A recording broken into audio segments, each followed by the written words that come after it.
राजस्थान के जयपुर में ईद की नमाज के बाद जब मुस्लिम लड़के और कुछ लोग बाहर निकलते हैं मस्जिद से, तो उसी दौरान उसी गली में जहाँ से वो निकला करते थे वहाँ पर कुछ हिंदू परिवार रहा करते थे। और जो हिंदू परिवार होते हैं वो हर बार ईद वाले दिन जब वो लोग नमाज पढ़ के निकलते हैं तो उसके बाद उनके लिए पानी पीने का इंतजाम करते हैं और अपने घरों के बर्तनों में ला लाकर उन्हें पानी पिलाया करते हैं। अब ऐसे ही वो लोग एकदम से आते हैं, उन्हें पानी पिलाने लगते हैं, लेकिन तभी उन सभी के अंदर दो लड़के होते हैं जिनमें से एक का नाम आसिफ होता है और दूसरे का नाम जुनेद होता है।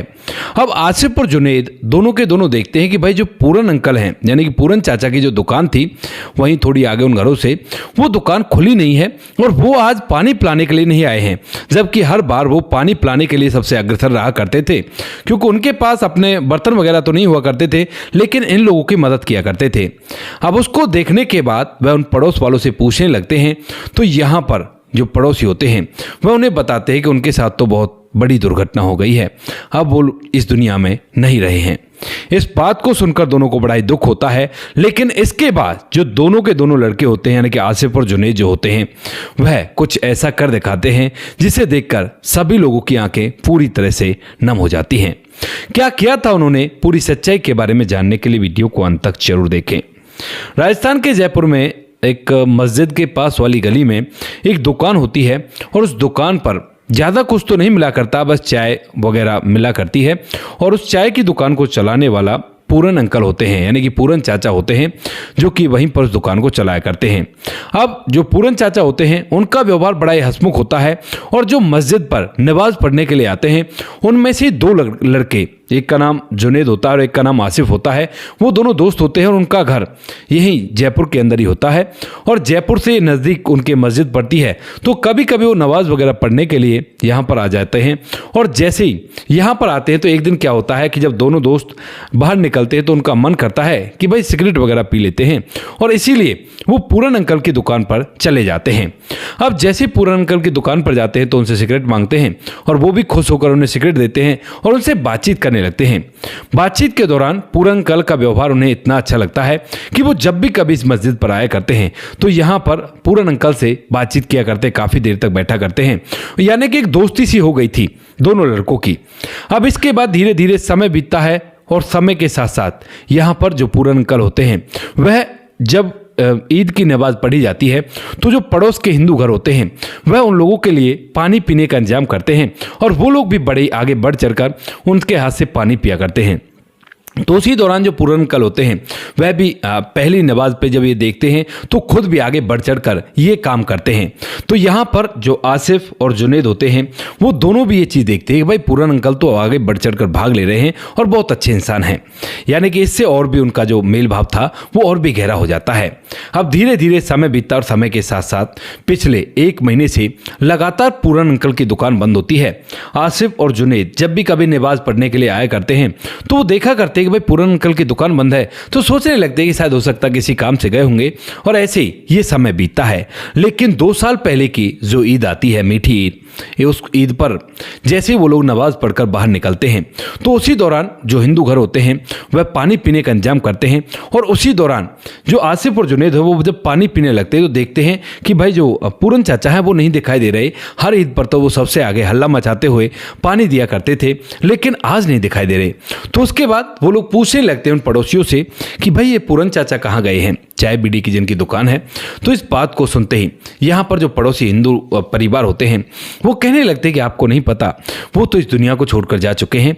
एक दिन यहाँ से घर लौट रहे थे तो तभी अचानक से रास्ते में एक बहुत जोरदार एक्सीडेंट उनका होता है और उसकी वजह से वह इस दुनिया को छोड़कर चले गए। बेचारे काफ़ी ज़्यादा गरीब थे लेकिन इसमें कर भी क्या सकते हैं, तो ऊपर वाले की मर्जी होती है। इस बात को सुनकर दोनों दोस्तों को बड़ा ही गहरा धक्का सा लगता है।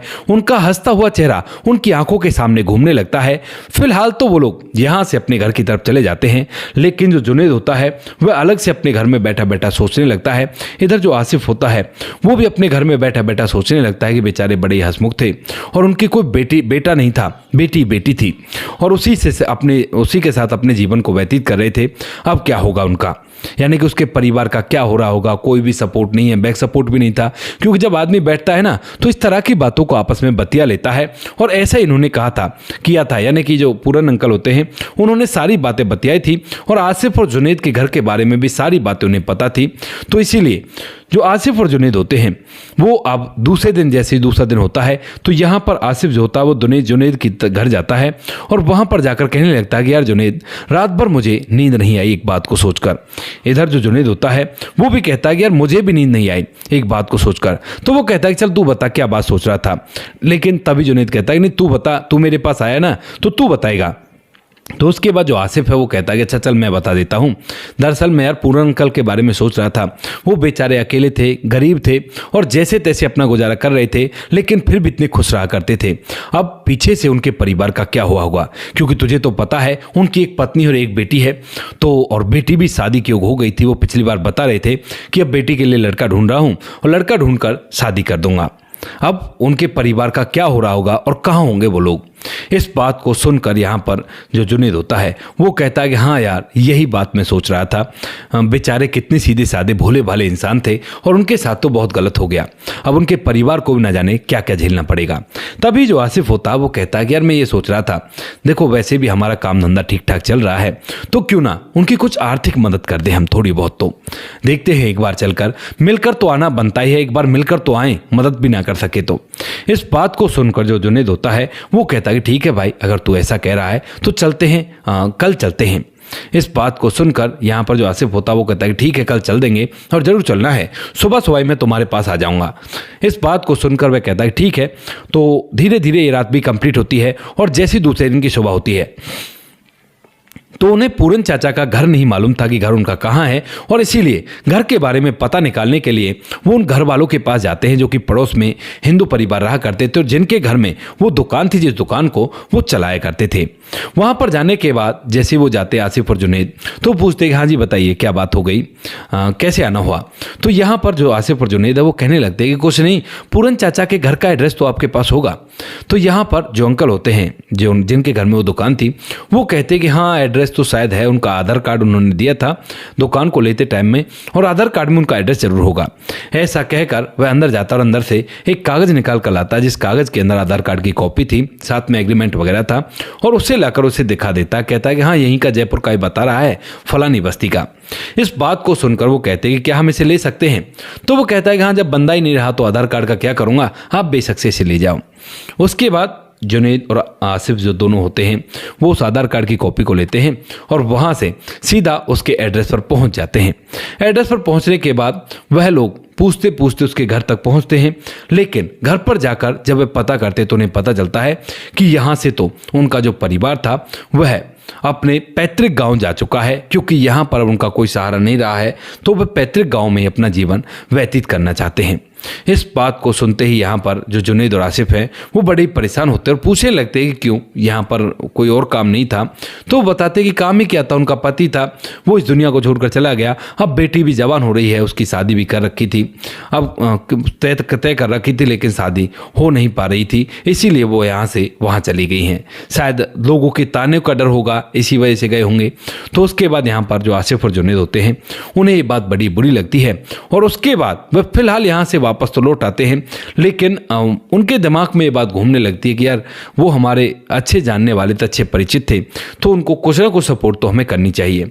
ऐसा सोचकर जो आसिफ और जुनैद हैं वह अब अपने कुछ बड़े जो मस्जिद में नमाज पढ़ा करते हैं उनके साथ उनसे रब्ता करते हैं। रब्ता करने के बाद वो कहते हैं कि अगर ऐसी बात है तो तुम्हें ज़रूर से उनको सपोर्ट करना चाहिए। उन लोगों से जाकर पूछो कि वो कहाँ रहा करते हैं और जहाँ पर वो रहते हैं वहीं पर जाकर उसके परिवार की जितनी तुमसे हो सके, ज़्यादा नहीं कह रहा, जितनी तुम्हारी बस की हो उतनी मदद ज़रूर से करना।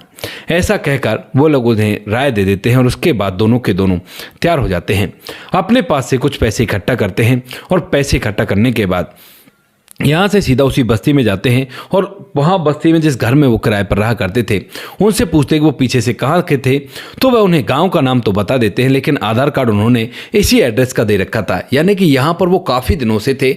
बस गाँव का नाम उसको पता था क्योंकि उसके पास जब आए थे तो उसने पूछा था कि कहाँ के रहने वाले हैं, तो उसने बता दिया था कि मैं फलाने गाँव का रहने वाला हूँ, जो कि जयपुर से लगभग 60 से 70 किलोमीटर दूर पड़ता है एक गाँव। इस बात को सुनकर वो लोग दोनों के दोनों तैयार हो जाते हैं और उसके बाद अपना सफर उस गांव की तरफ तय करने लगते हैं। रास्ते में पूरन चाचा का हंसता हुआ चेहरा उनकी आंखों के सामने घूमता है और इसे देख देखकर वो लोग काफी ज्यादा परेशान होने लगते हैं और सोचने लगते हैं मनी मन कि कैसे हंसते खेलते इंसान इस दुनिया को छोड़कर चले जाते हैं और कुछ भी नहीं रहता, ना कोई अहंकार रहता है, ना कोई अपनी चीज़ रहती है। क्योंकि कभी कभी उस दुकान के अंदर जब वो काम किया करते थे तो यहाँ पर ये उनके साथ बैठे रहा करते थे, तो वह पूछने लगता है उनसे, जो जुनैद था उनसे वो पूछने लगता है कि भाई ये बताओ अपना क्या है। तो वो कहते हैं कि अपना सब कुछ है, अपना घर है, अपना ये है वो है। लेकिन पूरन चाचा मुस्कुराने लगा करते थे और कहा करते कि अपना तो कुछ भी नहीं है भाई, ये तो भ्रम है। जब तक हम लोग यहाँ पर हैं तब तक हमें लगता है कि हमारा सब कुछ है, लेकिन जिस दिन हम इस दुनिया को छोड़कर चले जाएंगे उस दिन हमें कोई पूछने वाला तक नहीं रहेगा और इस सारे सामान को अपने जो हैं, जिनको हम अपने कहा करते हैं, वो कब्जा लेंगे और अपने पास रख लेंगे। वो बातें उन्हें याद आती हैं और इन बातों को याद करते करते धीरे धीरे उनका सफर उस तरफ की ओर चलने लगता है। रास्ते में चलते चलते एक दो बार वो ब्रेक भी लेते हैं क्योंकि काफी लंबा सफर था और उसके बाद धीरे धीरे उस गांव तक पहुंच जाते हैं। गांव में जाने के बाद वो पूछते पूछते पूरन चाचा के पैतृक घर की तरफ पहुंच जाते हैं और जो पैतृक घर होता है उसकी हालत काफी ज्यादा छत विछत थी, जिसके अंदर पूरन चाचा की पत्नी और उनकी बेटी जिसका नाम अंजलि होता है वह बैठे हुए थे। अब जैसे ही वो पूछते पूछते उस घर पर जाते हैं तो बाहर से घर को देखकर ही उन्हें बड़ा ही बुरा लगता है और वो सोचने लगते हैं कि भाई यहाँ तो बिल्कुल भी वैसा भी घर नहीं है जैसा वहां पर था। वहां पर कम से कम ये था घर छोटा था लेकिन मरम्मत हुई पड़ी थी, लेकिन इसकी तो मरम्मत भी नहीं है। बाहर से देखने में वो खंडरनुमा लग रहा था और उसके अंदर जब वो दोनों के दोनों जाते हैं तो यहाँ पर एकदम से जो पूरन चाचा की बेटी अंजलि होती है और उसकी माँ होती है वो कहने लगती है कि कौन है भाई और यहाँ पर क्यों आ रहे हो, आपको तो हम जानते भी नहीं हैं। इस बात को सुनकर आसिफ और जुनैद जो होते हैं वो कहते हैं कि आप तो हमें नहीं जानते लेकिन हम आपको अच्छी तरह से जानते हैं। वो लोग हैरान हो जाते हैं और कहने लगते हैं कि वो कैसे। तो यहाँ पर वो बताते हैं कि आपके जो पति थे ना, उनकी मस्जिद के पास दुकान थी तो हम अक्सर उनके पास बैठने लगे थे और उनसे बातचीत हुआ करती थी। हमें अभी परसों ईद के दिन पता चला था कि ऐसे ऐसे वो इस दुनिया को छोड़कर चले गए हैं, तो उसके बाद हमने सोचा कि क्यों ना उनके परिवार से मिला जाए, थोड़ा बहुत आर्थिक मदद आपको दे दी जाए, क्योंकि हमें पता था कि आपके पास रुपए पैसों का सपोर्ट नहीं है। इस बात को सुनकर वह कहने लगती है कि हाँ बात तो आपकी सही है, लेकिन अब कर भी कह सकते हैं, कोई बात नहीं, आप आए उतना ही काफ़ी है, आपका बहुत बहुत धन्यवाद। लेकिन तभी आसिफ और जुनैद जब उस घर को अंदर से नज़र मारते हैं तो अंदर से भी उस घर की हालत काफ़ी ज़्यादा खस्ता थी और घर की खस्ता हालत देखने के बाद वह पूछने लगता है कि पूरन चाचा बता रहे थे कि बेटी की शादी तय हो गई है, बेटी की शादी क्यों नहीं की। इस बात को सुनते ही यहाँ पर जो अंजलि की माँ होती है उसकी आंखों में आंसू आ जाते हैं और वो कहने लगती है कि बेटा क्या बताएं, अब जो इनके पिता थे जब उनका हादसा हुआ था तो उसके बाद वो बीमार हो गए, तो बेटी की शादी के लिए जो कुछ भी रुपया पैसा गहना वगैरह हमने बनवा रखा था वो सारा के सारा उनकी बीमारी के इलाज में चला गया, क्योंकि एक्सीडेंट हुआ था। लेकिन उसके बाद भी वो नहीं बच पाते हैं, 15 दिन तक वो वेंटिलेटर पर रहते हैं और उसके बाद वह इस दुनिया को छोड़कर चले जाते हैं। उसमें ही सारा के सारा पैसा खर्च हो गया था और उसके बाद तो मैं अपनी बेटी को यहाँ पर लेकर आई कि यहाँ पर परिवार वाले होंगे वो सपोर्ट करेंगे, लेकिन यहाँ पर आते ही जब उनसे मैंने मदद मांगी तो उन लोगों ने साफ मना कर दिया। कहा कि देखो हम लोग अपनी ज़िंदगी में काफ़ी ज़्यादा उलझे पड़े हैं और हमसे मदद की उम्मीद बिल्कुल भी मत रखना, इसीलिए यहाँ पर आ गई हूँ। वो रिश्ता तो टूट जाएगा क्योंकि 10 दिन बाद उसकी शादी की डेट है और उन लोगों को भी पता है ये बात कि भाई ऐसे ऐसे हो गया है, लेकिन कर भी क्या सकते हैं। तो इसीलिए मैंने अब सोचा है कि दोबारा से यहाँ पर मेहनत मजदूरी करके कुछ पैसा इकट्ठा करूंगी और उसके बाद बेटी की शादी करा दूंगी। इस बात को सुनते ही आसिफ और जुनैद जो होते हैं उन्हें बुरा बहुत लगता है, लेकिन उनके पास कुछ पैसे थे और वो कहने लगते कि अगर ऐसी बात है तो क्यों ना 10 दिन बाद अपनी बेटी की शादी करो आप, और उसके लिए सारी मदद हम कर देंगे। हम लोग बातें करेंगे और लोगों से और लोग भी इस मदद में आगे बढ़ेंगे और पूरा जिम्मा हमारा रहा, बस आप शादी की तैयारी करो। इस बात को सुनकर जो लड़की की माँ होती है वो कहने लगती है कि बेटा नहीं हो पाएगा, क्योंकि इसके पिताजी ने बहुत कुछ ऐसा कहा था कि ये दूंगा वो दूंगा और वो लोग उसी उम्मीद को लगाकर बैठे होंगे। वैसी नॉर्मल सी शादी तो मैं भी कर सकती थी, लेकिन ऐसा नहीं हो सकता। तो तभी आसिफ और जुनैद जो होते हैं वो कहते हैं कि आप चिंता मत करो, जैसा आपके पति ने बोला था वैसा ही होगा, और कैसी भी चिंता मत करो, मैं सारा इंतजाम कर दूंगा, बस आप बताओ कि क्या क्या देने के लिए कहा था। वो पूरी बात बता देती है और वो सामान कुल मिलाकर 8 से 9 लाख रुपए का बन रहा था। अब 1 लाख रुपए कि समथिंग तो ये लेकर आए थे, बाकी पैसों की ज़रूरत थी। तो उसके बाद यहाँ से वो कहते हैं कि हम जा रहे हैं, लेकिन 2 से 3 दिन बाद फिर से लौटेंगे और पूरा सामान आपके पास पहुँच जाएगा।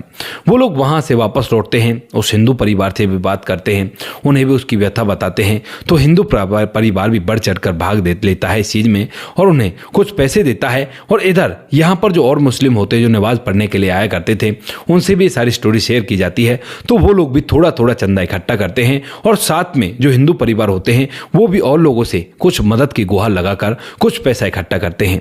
अब कुल मिलाकर उनके पास 8 की जगह और 9 लाख रुपए इकट्ठा हो गए थे, क्योंकि वो 1 लाख तो अलग थे और 8 लाख रुपए अलग से इकट्ठा हो गए थे। और उन पैसों से दोनों के दोनों जुनैद और आसिफ जो होते हैं वो पैसा इकट्ठा करके उनसे वो सारे सामान खरीद लेते हैं जो कुछ भी उसकी माँ ने कहा था, लड़की की माँ ने। और उस सारे सामान को लेकर तीसरे चौथे दिन वहाँ से उस जगह के लिए रवाना हो जाते हैं।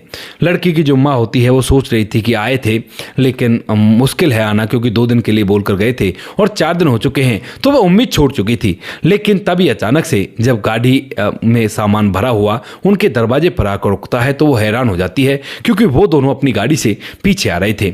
अब जैसे ही वो रुकती है तो पूछने लगती है कि कौन है, लेकिन तभी अचानक से एक बड़ी कार आकर रुकती है। वो जो सवारी कार होती है, यानी जिस कार में वो आए थे वो वाली कार आकर रुकती है और उसमें से आसिफ और जुनैद दोनों के दोनों उतरते हैं। उन्हें उतरते ही वह कहने लगती है बेटा तुम तो सच में आ गए।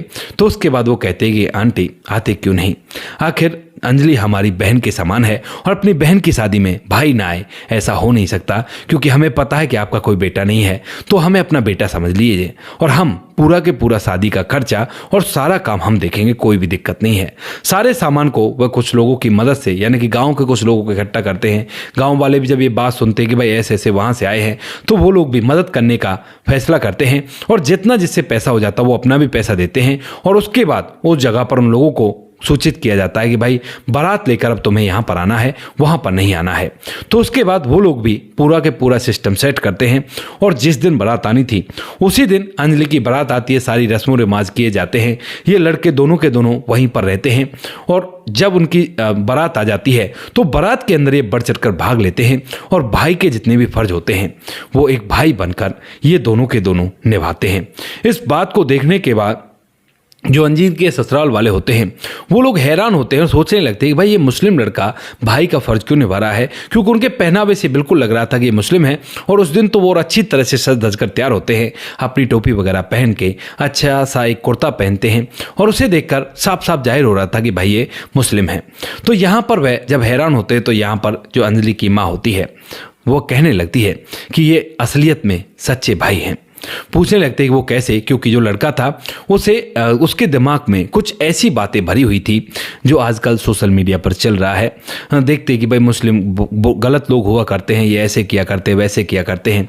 उसने मुसलमान का ये पहलू नहीं देखा था जो इस वीडियो के अंदर क्या जो इस कहानी के अंदर आसिफ और जुनैद ने करके दिखाया था। इसको देखने के बाद उसे हैरानी होती है और वो कहने लगता है कि नहीं कोई ना कोई लोभ लालच जरूर होगा। लेकिन यहाँ पर जुनैद और आसिफ जो होते हैं वो इस बात को समझ जाते हैं और कहने लगते हैं कि जीजा जी ऐसा कोई लोभ लालच नहीं है, बस यही था कि उनसे अच्छी बातचीत थी और उसके बाद हम आए। और पूरी बात को बताने के बाद कहता है कि देखो हमारे मस्जिद के लोगों ने भी कुछ चंदा इकट्ठा किया है, हिंदू लोगों ने भी चंदा इकट्ठा किया है और ये सभी के सहयोग से हो रहा है जो कुछ भी हो रहा है। तो यहाँ पर उसे बड़ी हैरानी तो होती है, लेकिन आज उसके मन से ये सारी बातें निकल चुकी हैं। इसके बाद शादी को अभी 1 साल हो चुका है, 1-2 साल हो चुके हैं। तो उसके बाद जो लड़का होता है वह अब जो आसिफ और जुनैद हैं उनसे कोई काम हुआ करता है उसे जयपुर के अंदर, तो उस काम को भी करवा लिया करता है और उनसे भाईचारे का सा एक अलग सिंबल उनका बना हुआ है। और ये कहानी हमें अंजलि के पति महेश ने भेजी है, क्योंकि महेश जब पहले ये सोच रहा था कि नहीं भाई कोई ना कोई गड़बड़ होगी, लेकिन बाद में जब उसका व्यवहार बदला तो उसे भी लगा कि भाई ऐसी अच्छी बातें लोगों के बीच में जानी चाहिए जिससे लोगों को भी पता चले कि भाई हर इंसान एक जैसा नहीं हुआ करता। मानते हैं कि मुस्लिम धर्म में कुछ लोग ऐसे कट्टरता वाले होते हैं, यानी कि जो बहुत कुछ ऐसा वैसा कर देते हैं, जैसा कि आजकल न्यूज़ में दिखाया जा रहा है। क्योंकि न्यूज़ में हर चीज़ झूठ नहीं दिखाई जाती, बहुत सी चीज़ों के प्रमाण भी होते हैं और बहुत सारी चीज़ें ऐसी होती हैं जो कि आप लोगों के सामने आ भी जाती हैं। तो वो कुछ विकृत मानसिकता वाले लोग होते हैं, लेकिन हर कोई एक जैसा नहीं हुआ करता। इसीलिए उन्होंने एक कहानी भेजी है ताकि मैं अपने दर्शकों को सुना सकूं, और दर्शकों आप लोगों का फर्ज बनता है सुनने के बाद इस कहानी में जो भी आपको अच्छा लगा या जैसा भी आपको लगा उसके कमेंट सेक्शन में कमेंट जरूर छोड़ना, ताकि वो लोग देख सकें कि भाई उनकी कहानी का कितना असर पड़ा है। तो दोस्तों, ये कहानी के जो नाम और जगह के नाम थोड़े से बदल दिए गए हैं ताकि उन लोगों को कोई प्रॉब्लम ना हो जिनकी ये पर्सनल लाइफ है। क्योंकि कई बार क्या होता है कि अगर वीडियो वायरल हो जाए तो उन लोगों के पास मिलने जुलने वाले इतने ही पहुंच जाते हैं जिनके साथ वो कॉम्बिनेशन नहीं कर पाते, क्योंकि हर किसी की पर्सनल लाइफ हुआ करती है। तो इसीलिए उन्होंने ये कहा था कि भाई नाम और जगह के नाम बदल देना। बाकी ये उनकी ज़िंदगी की आधारित कहानी है। उन्होंने सारा कुछ 2-4 प्रूफ भी मुझे ऐसे दिखाए थे, जैसे कि शादी के फ़ोटो वगैरह जिसमें वो उस लड़की का कन्यादान खुद अपने हाथों से कर रहे थे, उसके पति के साथ हाथ मिलाते हुए, यानी कि इस तरह के कुछ फ़ोटो वगैरह थे। उनको मैं वीडियो में नहीं लगा सकता क्योंकि पहचान उजागर नहीं करनी है। बाकी जो कुछ भी लगाओ कमेंट सेक्शन में बता देना। वीडियो अच्छी लगी हो तो वीडियो को लाइक और चैनल को सब्सक्राइब जरूर करें, ताकि हमें थोड़ा सा हौसला मिल सके आप लोगों के लिए ऐसी अच्छी वीडियो बनाने के लिए। इन कहानियों को सुनाने का उद्देश्य किसी को परेशान करना बिल्कुल भी नहीं है। ये कहानी आपको इसलिए सुनाई जाती है ताकि आप लोग इन कहानियों में से कुछ ना कुछ सीख सको और अपने जीवन में उस चीज़ को अप्लाई कर सको। मिलते हैं किसी नेक्स्ट वीडियो में नए टॉपिक के साथ। तब तक के लिए जय हिंद, जय भारत, जय हिंदुस्तान।